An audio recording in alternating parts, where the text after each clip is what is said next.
سہیل وڑائچ صحافی ہیں یا نون لیگ کے ترجمان؟ وہ ناراض ہیں کہ ان کی کتاب مارکیٹ سے اٹھا لی گئی، مگر سوال یہ ہے کہ کون سے ملک میں کسی صحافی کو یہ اجازت دی جائے گی کہ وہ منتخب وزیر اعظم کو کھلونا بنا کر فوج کے قدموں میں بٹھا دے؟ کون سے ملک میں منتخب وزیر اعظم کو بے توقیر کیا جائے گا اور کرپشن کے اشتہاری مجرم کے حق میں کالم لکھے جائیں گے؟ موصوف سہیل وڑائچ یہ سب کرتے ہوئے بھی اپنے آپ کو صحافی کہلوانے پر اصرار کر رہے ہیں۔ آپ ان کا ایک نہایت گھٹیا کالم شیر اور چیتا ان کی اپنی زبانی سنیں اور پھر بتائیں کہ کیا یہ صحافت ہے جس میں فوج کو ہاتھی، بھگوڑے مجرم کو شیر، وزیر اعظم کو جذباتی چیتا اور عدلیہ کو شتر مرغ قرار دے دیا جائے؟ آپ ان کا یہ کالم سن کے خود ہی فیصلہ کریں۔ یہ جنگل کی کہانی ہے۔ جنگل کا اپنا دستور اور اپنی ہی لڑائیاں ہیں۔ کچھ سال پہلے تک شیر جنگل کا بادشاہ تھا، مگر ہاتھیوں کی ریوڑ اور شیر میں ایسی مخاصمت پیدا ہوئی کہ شیر کی بادشاہی جاتی رہی اور چیتے کو جنگل کے تخت پر بٹھا دیا گیا۔ ابھی تک خدشہ پایا جاتا ہے کہ جنگل کے جانور بادشاہ کے حامی ہیں اور جب کبھی ووٹ پڑے جنگل کے بڑے حصے میں شیر کو زیادہ ووٹ ملیں گے۔ شیر پرانی قدروں اور طریقوں سے سیاست کرتا تھا، اس کا حکومت چلانے کا انداز بھی روایتی تھا۔ چیتا پھرتی کا قائل ہے، اس نے شیروں کے قبیلے کے ہر سرکردہ کو سلاخوں کے پیچھے بند کر رکھا ہے۔ جنگل کی سیاست میں توازن ہاتھیوں کے ہاتھ میں ہے۔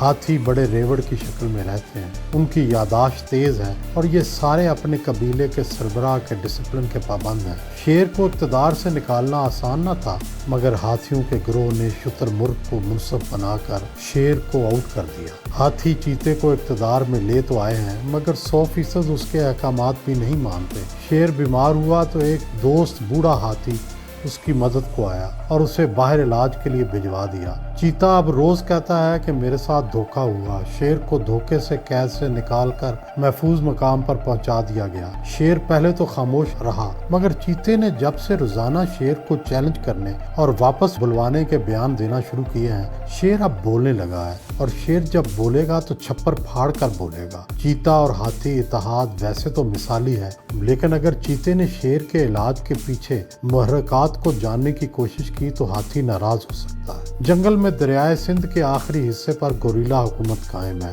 چیتے کی خواہش اور کوشش کے باوجود اس حکومت نے اپنے جزیرہ نما کو محفوظ کر رکھا ہے۔ گوریلوں کا اصل سربراہ بوڑھا گوریلا ہے جو تجربے کی بھٹی سے گزر کر کندن ہو چکا ہے۔ وہ چھوٹے گوریلے کو تیار کر رہا ہے، لیکن گوریلا بھی چیتے اور شیر سے براہ راست مقابلے کے لیے تیار نہیں ہے۔ البتہ ایک دو بار اس نے چیتے کو للکارا ضرور ہے۔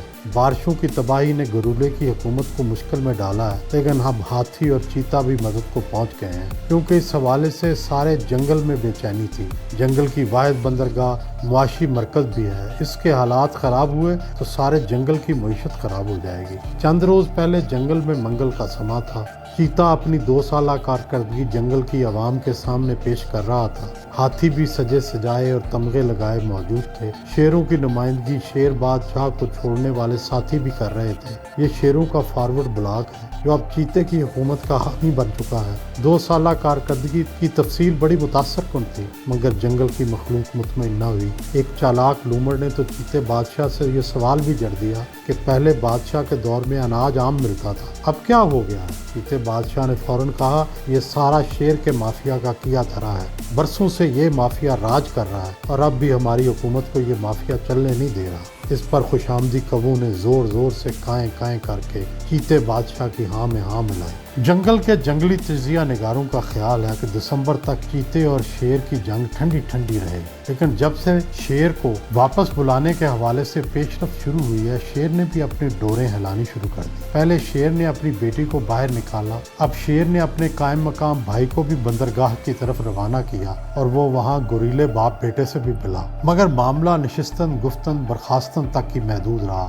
اصل میں شیر کا قائم مقام ہو یا بوڑھا گوریلا، دونوں اقتدار کی راہداریوں کو خوب سمجھتے ہیں، वो हर वक्त हाथियों की सोच को सूंघते रहते हैं। इन दोनों की ख्वाहिश है कि हाथी और चीते एक सफ़े पर न रहें। जब ये होगा तभी हुकूमत की तब्दीली की राह हमवार होगी। दरअसल साबिक बादशाह शेर को इल्म है कि सितंबर अक्टूबर में हाथियों के दस्ते में 8 अहम तब्दीलियां होने वाली हैं। इन तब्दीलियों के बाद ही नई मनसूबाबंदी होगी और तय होगा कि आगे जाकर जंगल में क्या होगा। जंगल के आम हालात बड़े अजीब हैं। आजकल शुतुरमुर्ग फैशन बड़ा मकबूल है। हर जानवर गैर मुतमईन और भूखा है, मगर शुतुरमुर्ग की तरह अपनी गर्दन रेत में दबाकर गुजारा कर रहा है। सफ़ेद और काली धारी वाले दरियाई घोड़े आमादा बगावत हुए। उन्होंने पूरी जंगल में मुनादी की, जुलूस निकाला। ऐसे लगा कि चीते की हुकूमत हिल गई है, मगर फिर चालाकी से दरियाई घोड़ों से वादे वईद करके रुखसत कर दिया गया और अब शायद वो वादे भी भुला दिए गए हैं। जंगल के इर्द गिर्द के बैरूनी हालात भी तेजी से तब्दील हो रहे हैं। साबिक बादशाह शेर के ज़माने में भी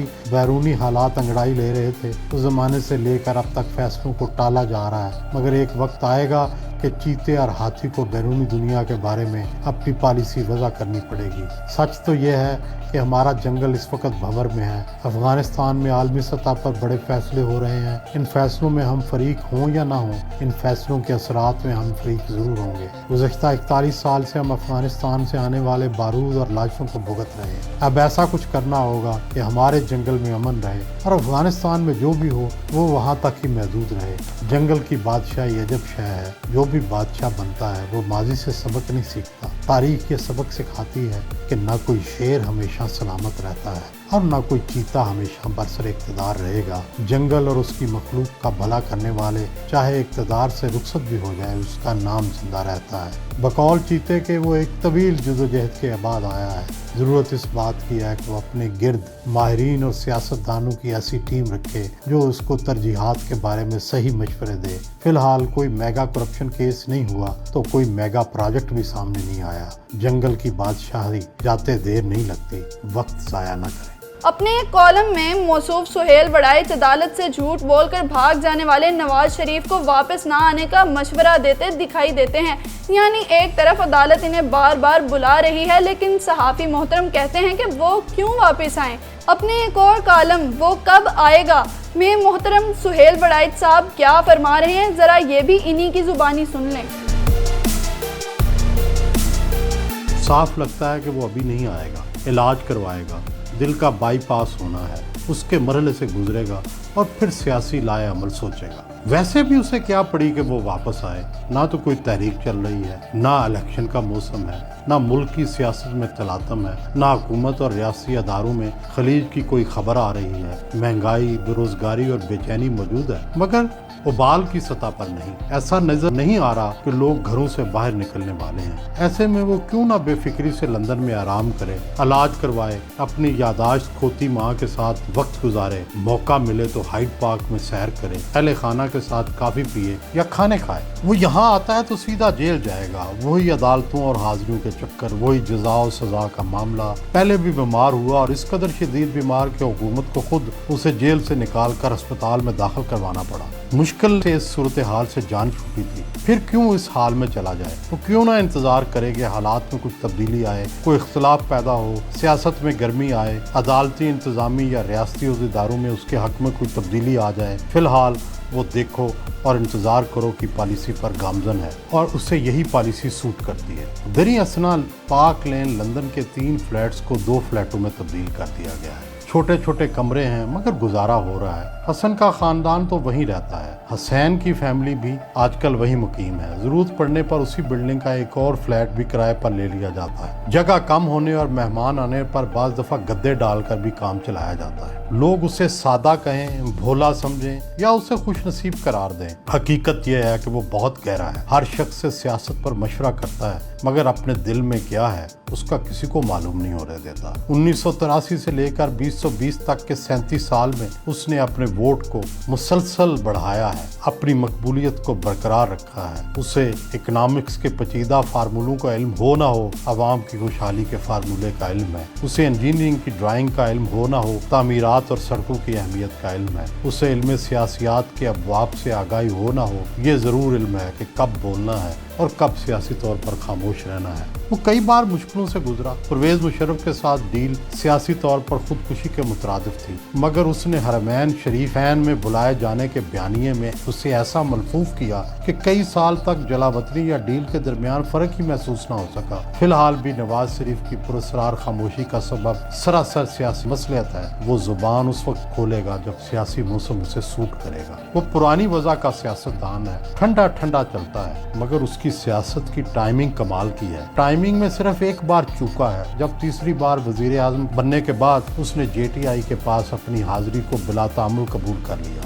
वगरना इसके बेशतर सियासी फैसले, चाहे जुनेजो से अलहदगी हो, गुलाम एहसान खान से लड़ाई हो, फारूक लखरारी के खिलाफ इम्पीचमेंट हो, सबकी टाइमिंग बहुत अच्छी थी। इतला यही है कि वो सियासी हालात का मुसलसल जायजा लेता रहता है। उसे इल्म है कि लंबी खामोशी और तवील वक्फा ज्यादा देर नहीं चल सकता। उसे या तो वापस आना है या बोलना है। वो फिलहाल वापस नहीं आ सकता तो बेटी और भाई को मुतारक तो कर सकता है। फिलहाल वो बेटी के जरिए मज़ामती और भाई के जरिए मुफाहमती बयानिया को जारी करेगा। सियासत के फैसला कुन मोड़ पर वो तय करेगा कि उसे कौन सा बयानिया सूट करता है और फिर इस बयानिए पर अमल करेगा। अब आप ही बताएं, मोहतरम सुहेल वड़ाइच सहाफ़ी हैं या नून लीग के पिट्ठू? ये गैर जानिबदार सहाफ़ी हैं या नवाज शरीफ का लिफाफा?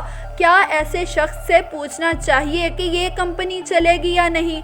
ऐसा शख्स जिसके महबूब शेर पिंजरे में बंद हो जाएं, वो तो यही कहेगा ना कि क़यामत आने वाली है, सब तबाह होने वाला है।